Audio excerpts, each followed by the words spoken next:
Next चाहिँ कागती। कागतीलाई lemon भन्छ। लेम्यानहरूले होइन जहिले पनि दिनभरि काम गरेको हुन्छ। लेम्यानहरू केही पढेका पनि हुँदैनन्, जानेका पनि हुँदैनन्, काम गर्नुपर्छ होइन, खोज्नुपर्छ, हातभरि खुट्टाभरि चाहिँ फोका परेको हुन्छ अनि कालो माटै माटो हुन्छ। अनि तिनीहरूले के अरे सफा गर्छन् त, कागतीले सफा गर्छन् त्यो खुट्टाहरू, हात खुट्टाहरू।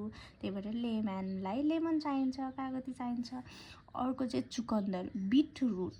चुकन्दर भनेपछि रातो हुन्छ अनि त्यसपछि रातो बिटरुट क्या, रातो बिटमा पनि रातो हुन्छ, रुटमा पनि रातो हुन्छ, चुकन्दर बिटरुट है। अनि अर्को चाहिँ सक्खरखण्ड। सक्खरखण्ड चाहिँ स्विट पोट्याटो हो कि साथीहरू। जस्तै अब त्यो सक्खरखण्ड कस्तो गुलियो गुलियो हुन्छ नि त, अनि आलु जस्तै अलिकति लामो लामो आलु जस्तै हुन्छ नि त, अनि त्यही भएर चाहिँ स्विट पोट्याटो भनेको ल। अनि अर्को चाहिँ करेला है।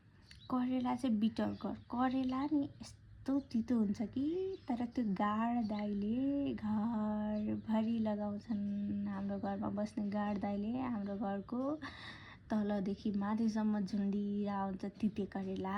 बिटर गोर्ड गाड दाइले लाउनु भएको होइन। अर्को चाहिँ लौका, बोटल गोर्ड।